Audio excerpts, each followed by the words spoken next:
praise, glory, and honor to our loving Savior, Jesus Christ, and double honor to our beloved parents in the Lord.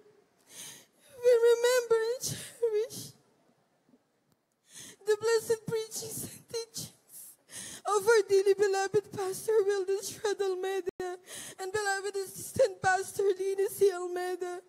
And greetings din po to their beloved Almeida family, beloved preachers, workers, beloved brethren, and to you, beloved visitors.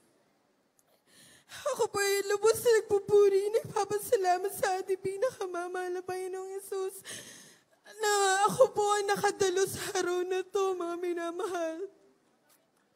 Andyan po, mga minamahal, nangyari po to kahapon lang po, mga minamahal. Saturday po, around 1 a.m., mga minamahal. Habang pauwi po ako ng aming tahanan, galing po sa ating banal na gawain. Alam niyo, mga minamahal, sa hindi po inaasahan. Na-aksidente po ako, mga minamahal. Car accident po, mga minamahal. Yung minamaneho ko pong sasakyan, nandiyan na bumangga po yan, mga minamahal. Sa isang dump truck po, mga minamahal. Nandiyan po, mga minamahal,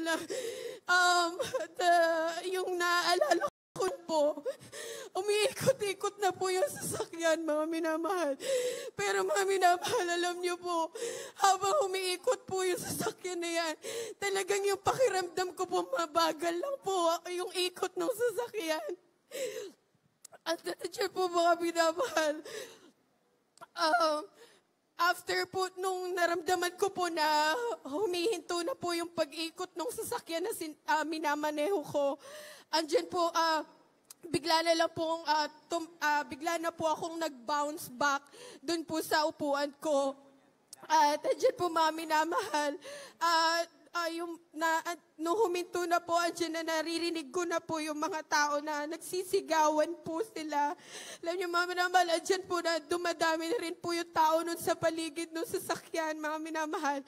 Andyan na yung moment pala po, mga minamahal, na umiikot na po yung sasakyan talaga. Wala po kong ibang sinambit, kundi in Jesus' name, in Jesus' name. Alam niyo, mga minamahal, pag ito po na sasakyan na yan, talagang wala po kong ibang bukang bibig, kundi in Jesus' name, in Jesus' name. Dahil mga minamahal sa mga ganung panahon, talagang hindi ko po alam kung anong gagawin ko.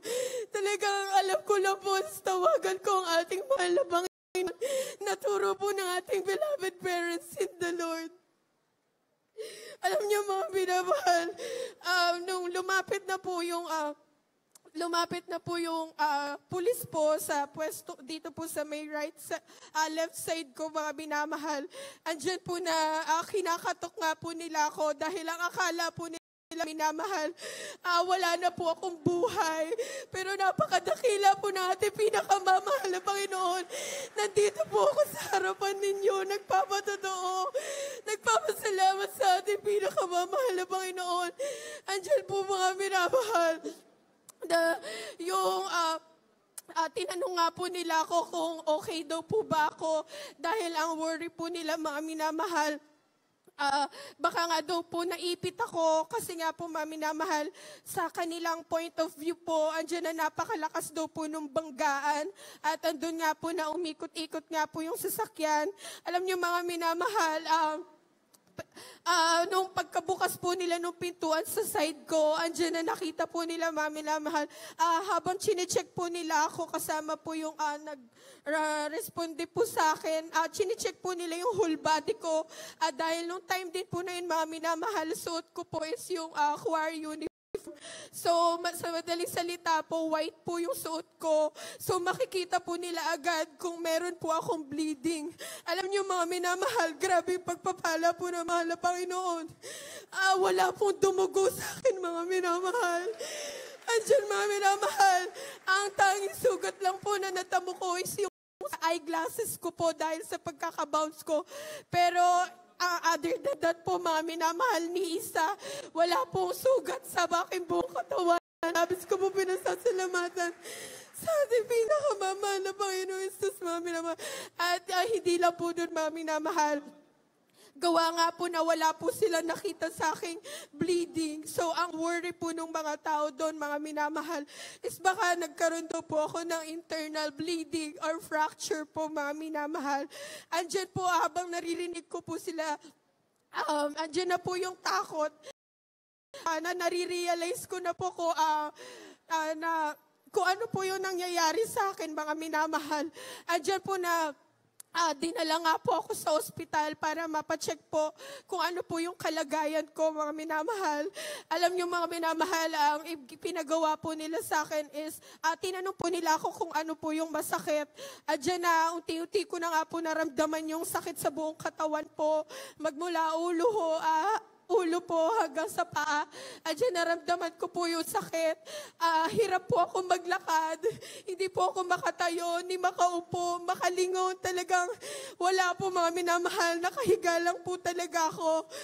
Diyan na, nung sinabi na nga po ng doktor para po ma-check ako, na kailangan daw po ako ma-CT scan dahil tumama nga din po yung ulo ko. At dyan na, yung una pong ginawa sa aking test is yung CT scan at saka po x-ray para matingnan po yung if may fracture nga daw po ako. Alam niyo po, mga minamahal, at dyan po yung takot ko bilang isang taong alam ko na naglilikod ako sa buhay na Diyos. Yes, at yun na, covered ako ng panalangin natin, beloved parents in the Lord. Alam niyo, mga minamahal, pagkasabi po sa amin ng result, na dyan yung CT scan ko, yung x-ray ko, despite na hindi ako makagalaw, lahat po yan, mga minamahal, all cleared. Hallelujah. Praise the Lord. Hallelujah. At di lang po yun, mga minamahal. Paglapit po sa akin ng doktor, tinanong po ako kung dahil clear na nga po yung CT scan at yung x-ray ko, dyan na tinanong po ako ng doktor kung may iba pa daw po bang masakit sa akin. At dyan na binanggit ko po na masakit din po yung sa lower part po ng stomach ko. So mga minamahal, inisip po nila baka dun po ako may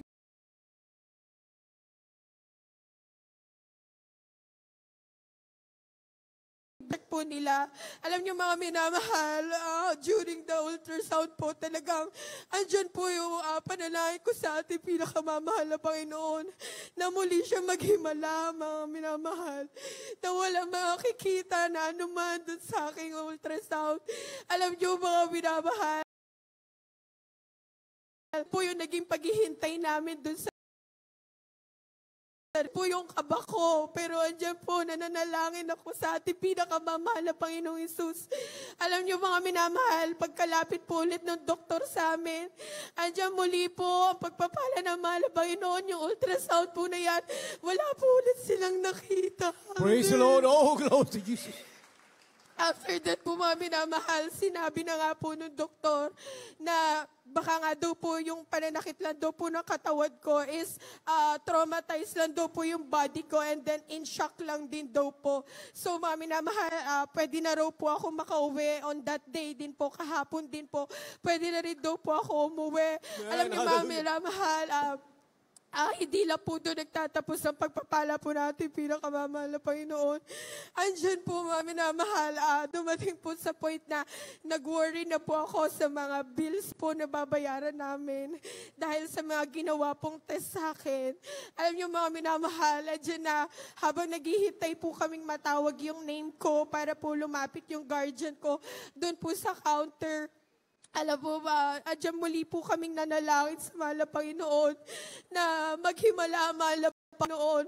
Alam niyo, mga minamahal, paglapit po nung guardian ko, ang na pong binigay is parang kasulatan po na pwede pong magamit for discount po. So, andyan po yung word na baka may babayaran nga po kami na napakalaki. Mga minamahal, Talagang hindi po kami nagtiwala po kami sa ating pinakamamahal na Panginoong Hesus na andyan po siya, ginagabayan kami. Alam niyo mga minamahal, pagkatawag po ulit sa name ko, andyan na lumapit po yung guardian ko. At andyan po mga minamahal, ang inabot lang po sa kanya mga minamahal, instead na bills po ang ibibigay sa kanya. Alam niyo mga minamahal, ang binigay po sa kanya is exit permit po. Amen. So, Hallelujah. permission to ma-discharge na po ako, mga minamahal. Andyan po yung pagpapahala ng mahal na Panginoon na talagang wala po ni isang binayaran sa ospital. Hallelujah. Yeah, glory to God. Labis ko po yung pinasasalamatan. At ganun po, mga minamahal. Po kami, doon ko lang po kasi nakita kung ano po yung naging itsura nung sasakyan. So, mga minamahal, habang pauwi po kami, andyan na grabe po yung iyak ko, pagpapasalamat sa ating pinakamamahal kung gano'n niya po ako pinag-ingatan, mga minamahal. Dahil sa ganong klaseng aksidente po, talagang ang nagiging resulta lang po nun is total wreck ng sasakyan. Possible po ang mga driver or sakay nun patay or major injury, pero isa po doon. Wala po ako tinamo. Amen. Oh, glory to Alam ko God. pinasasalamatan. Diyos. Sa ating Hallelujah. pinakamamahal na Panginoon. Ganon din po mga minamahal yung sasakyan. Napakalakas po nung impact sa sasakyan namin.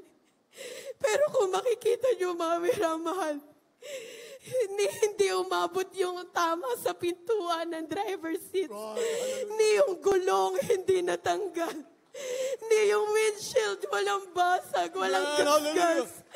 Nalabis ko po pinasasalamatan sa mahal na Panginoon.